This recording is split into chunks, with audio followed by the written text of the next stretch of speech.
부처님께서는 법이 불이요, 불이 법이라고 하셨는데요. 그랬죠. 그런데 우리가 사회 규범에 충실하게 살다 보면 네. 종종 안타까운 모습도 많이 보게 되는데요. 그렇죠. 네. 법이 약자를 보호하지 못한다는 네. 그런 경우도 많이 접하게 됩니다. 네네. 그런데 이럴 때는 이런 것이 과연 부처님 뜻인가 하는 의문이 들 때도 있는데요. 네. 스님, 부처님 뜻이 미처 닿지 않는 그런 법은 우리가 어떤 마음으로 받아들여야 좋을지 모르겠습니다. 네. 가르쳐 주십시오. 네, 박수로 맞으세요. 네. 우리 보살님 질문하신 저런 일들이 비일비재해요.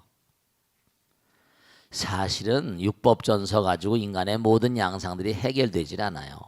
그리고 또 하나, 너무나 많은 사람이 너무나 많은 일들을 겪고 살잖아요. 근데 사람들마다 자기 나름대로마다 다 억울하다고 그래요. 나의 상대방도 억울하다고 그러고 나도 억울하다고 그럽니다. 그렇죠. 억울하지, 억울해. 그런데 중요한 건 가치의 척도가 다 다르거든요. 억울하다고 그러지만 분명히 말씀드릴게요. 그런 억울하다는 그런 일들이 발생한 것도 전부 다 과거생에 연원을 둔 일들이 대부분이거든요. 그렇지 않겠어요? 그죠? 내가 부처님께서 네가 지금 받고 있는 것을 보면 뭐라 그랬죠? 전생에 네가 무엇을 지었는지 알 수가 있고, 지금 네가 짓고 있는 것을 보면 뭐라? 내 생에 무엇을 받을 수 있을 것인지 받을 것인지 알 수 있다 그랬잖아요. 당하고 보면 너무 억울해요. 아니 예전에 어떤 대통령도 어째 이럴 수가 이랬잖아요. 어째 이럴 수가. 실제로 그래요. 진짜 억울하죠. 근데 큰 틀에서 보면 그게 다 공평해요. 그러니까 부처님은 다 보고 계시죠. 물론 억울하다고 판단하고 억울하게 느끼는 분들이, 근데 이상하게 그런잖아요. 뭐 핑계 없는 무덤 없다고 무덤에까지 가서도 핑계를 대잖아요. 그 일견 보면은 법의 사각지대가 아주 많이 있습니다. 우리가 정말로 생각해 보세요. 순간순간 마음이 얼마나 자주 바뀝니까? 변덕이 뭐라? 죽을 듯한데 왜 변덕이 죽을 듯해? 나에게 좋을 땐 헤헤거렸다가 나에게 또 뭐라?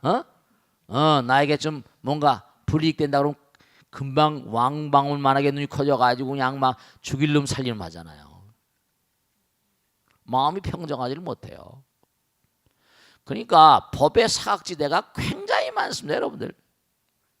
경찰 아저씨가 왜 이걸 안 해주냐? 또 무슨 법원에서 무슨 뭐 이걸 왜 안 해주냐? 뭐 하나? 근데 사실은 여러분 내가 이제 경찰이라고 생각해봐. 이쪽도 억울하다고 저쪽도 억울하다고 다 억울하다고 그래요.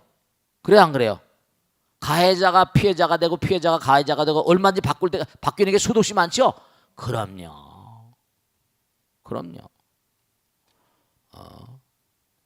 그러니까 우리가 삶을 살아가면서 정말로 올바른 판단을 하실 분은 누구밖에 안 계셔? 부처님밖에 안 계시다니까요.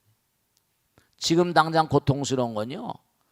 고통스러운 건 뭔가 예를 들어서 내가 왜 저렇게 모자란 남편을 만나서 이렇게 완전히 내 인생 베려버렸을까? 누가 그런 사람 만나랬어요? 지 눈의 안경이지. 그래 안 그래? 누가 내가 저렇게 어떻게 머저리 같은 아내를 만나서 고생할까? 누가 지가 눈이 삐었지 왜 그런 걸 만나? 근데 다 그게 인연이라는 거 아닙니까? 어쩔 수가 없는 거야. 주어진 것은 흔쾌히 받아 마시는 거야. 이게 뭔가 여러분 분명한 사실이 고통을 고통으로만 알면 내일의 문이 막혀버립니다. 나라 법이나 검사 판사니 무슨 경찰이 서로 막 싸우잖아요. 자기들도 그래 안 그래요?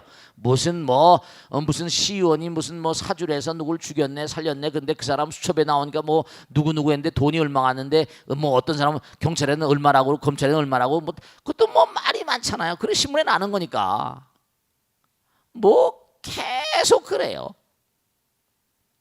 어떤 게 옳은 거예요? 우리는 어떤 게 옳은 거예요? 우리는 옳은 게 옳은 줄 알아요? 몰라요? 모르죠. 이 우주 삼라만상이 다의 혼돈이라니까요. 그러나 중요한 건 누구는 계시다? 부처님은 눈이 시퍼렇게 계시죠. 영원의 진존이니까. 그러니까 시간이 흘러보면 알게 돼. 그러니까 우리는 그저 기도하는 마음으로 공덕을 짓고 열심히 부처님 말씀대로 살다 보면 때가 되면 뭐라? 다 씨앗을 뿌리면, 좋은 씨앗을 뿌리면 씨앗이 자라서 열매가 걸리는데, 시간을 두고 보면요 틀림없이 쌍방이 나오고 하다 그러지만 잘된 놈 못된 놈이 나타나요. 틀림없이. 그럼요. 법을 예사로 막 어그러뜨리고 하던 녀석들 언젠가 뭐라? 저 참 나쁜 사람이라고 그러는. 근데도 법을 교묘히 이용하거든요. 법원에서 검찰에서 뭘, 실제로 법을 아는 사람이 법을 기가 막히게 이용해 먹거든요. 그런 사람도 고용해서 쓴다고요. 사각지대를 너무 잘 알거든. 그런데 때가 되면요 임자 만나요. 때가 되면 꼭 임자를 만납니다. 부처님께서 절대로 몽고하니 이 우주의 인과법이 이 우주의 법인데 가만히 그냥 놔두지 않으세요. 그러니까 여러분들 내가 꼭 그 사람을 심판하려고 그러지 마세요. 심판은 누구에게 맡겨? 부처님께 맡기는 거예요. 축구 월드컵을 하는데도 몽고하니, 그냥 골을 넣는데도 몽고하니, 심판이 잘못해서 안 됐다고, 안 들어갔다고 그러고 막 그러잖아요. 그래 안 그래요? 그리고 막 많이 봤잖아요. 그러니까 꼭 내가 심판하려고 하지 말아라. 아시겠죠? 내가 심판하려고 하지 않아도 부처님 뭐라? 모든 걸 다 심판해요. 이 우주에는 우리 인간 세상에는 사각지대가 있고, 검찰, 경찰 뭔가 해서 그들이 빠뜨린 데도 있고, 그들이 눈을 감고 싶은 데도 있어요. 이건 눈을 감아야 되겠다. 잠깐 백을 쓰거나 해서 뭘 됐을지 모르겠지만 세월이 흐르면 여전히 판가름이 납니다. 정말 그래요. 이 세상에는 사각지대가 있지만 부처님 법성 원흉 뭐라? 무이상이야. 어디나 부처님 계시거든요. 하나인 분이시니까.